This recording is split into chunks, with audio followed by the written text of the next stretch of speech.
and see how that works. But for now, we have a new chart that we have to chart in the chart here that we have to grapple. And this is the direction. And I've been talking a lot about direction today and showing you this, but I haven't given you this chart that makes it all so easy. Okay, so this is the chord, cage chord shape directions chart. As you can see, we have the word cage going to the right here.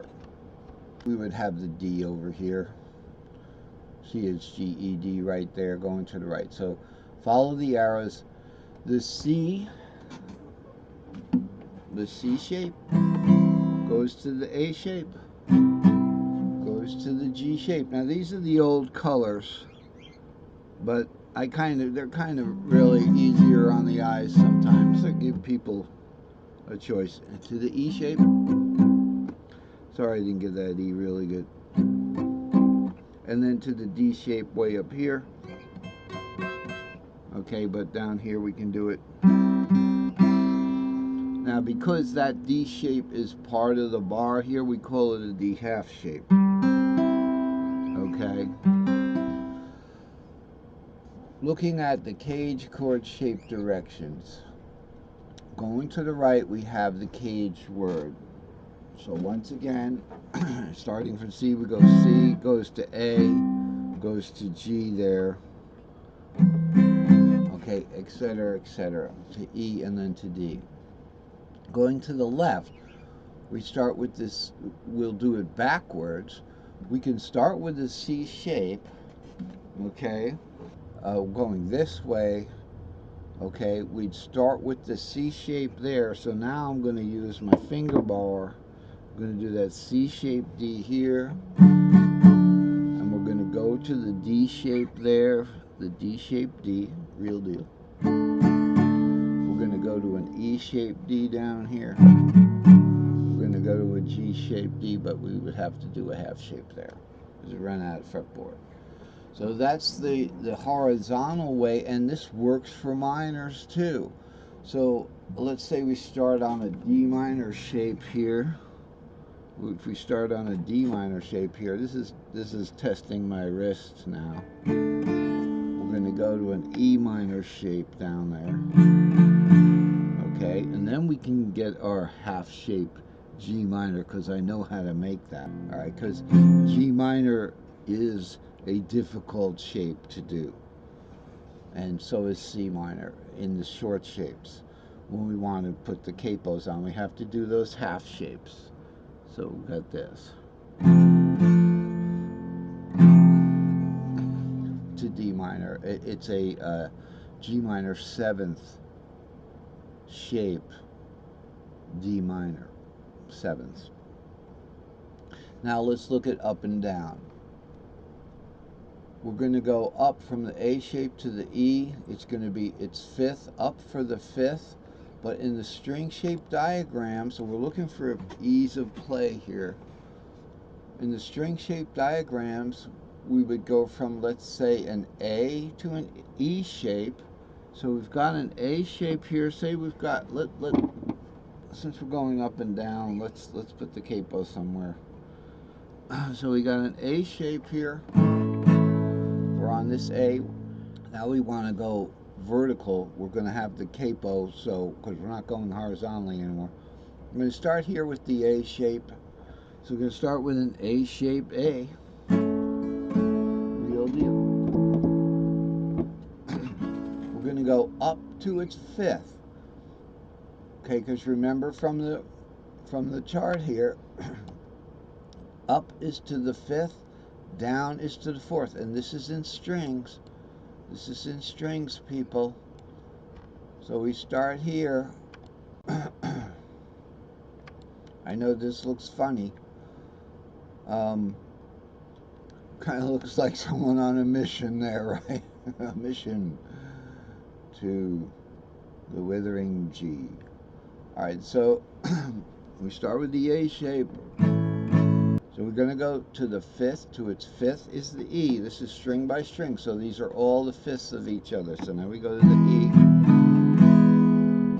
Now the fifth of that E is going to be the C shape. Okay, now remember the C shape is going to be down here.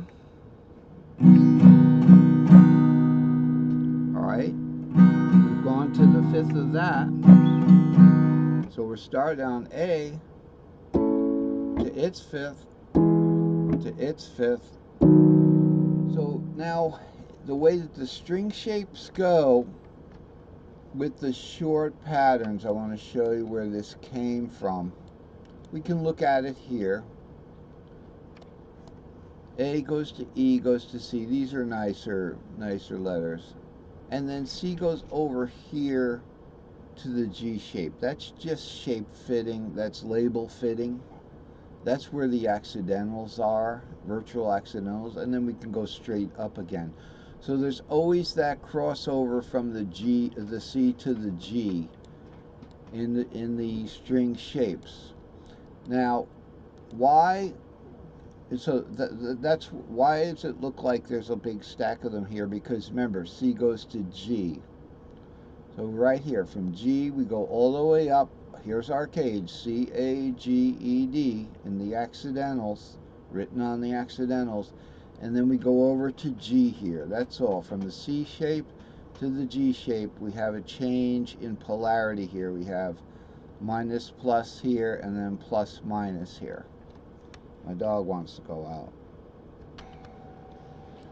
Alright, so now that we know that this is the label fitting for the string shapes, let's go back over here to our diagram. Remember, it's up string for the fifth and down string for the fourth, and I've got that in this little diagram now. On today's chart, the Ionian 1, 2, 3, 4, 5, 6, 7 root. Root is root, it's 1. That I had a problem with the closed caption. So in today's chart, 505, same label, same thing, modal long cage, tripentatonic fretboard, cage chord shaped directions for long modal cages. Now it's for long modal cages. Why do we need direction in a long modal cage? It's not much of a direction, but it is a direction, because we have a little bit of direction going on here. G going to E, D going to C. It's that little bit of direction that's going to help us, and that's why I've made these labels, so we can play in these boxes and see how that helps us choose these shapes as we go around. For instance, let's look at the easiest box, the Phrygian box. So I'm going to put my capo on the 3. So this is your regular tuning. Okay, so if we start with the C shape, what we want to do is focus in on this. We would start here, down here on the C shape. Then we would go to the D shape. But where's that D in this diagram here? It's right here. It's right below this high E, so it would be down here below the fret. And I see the black there. That's the fret, and the missing fret there would be to the left for your shape. So you're going down for the shape of the next modal up. So from C shape, from the C, we're going to go to the D minor shape, to the E minor shape.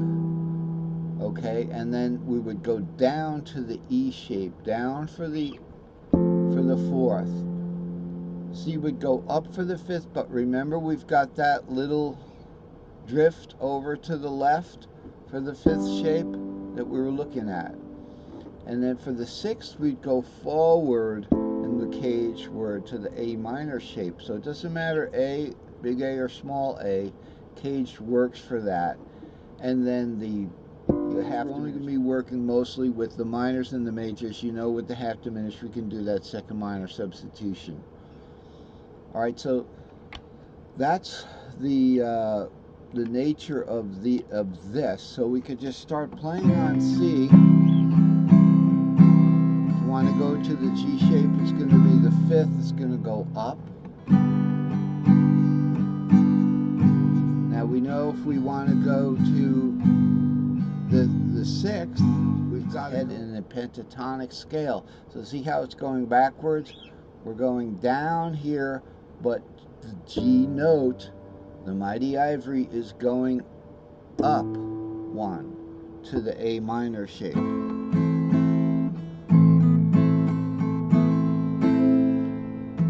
we want to go to the fourth, we're going to go up from there, right? The fourth is going to go down from there. As you know, going from to the fourth, it's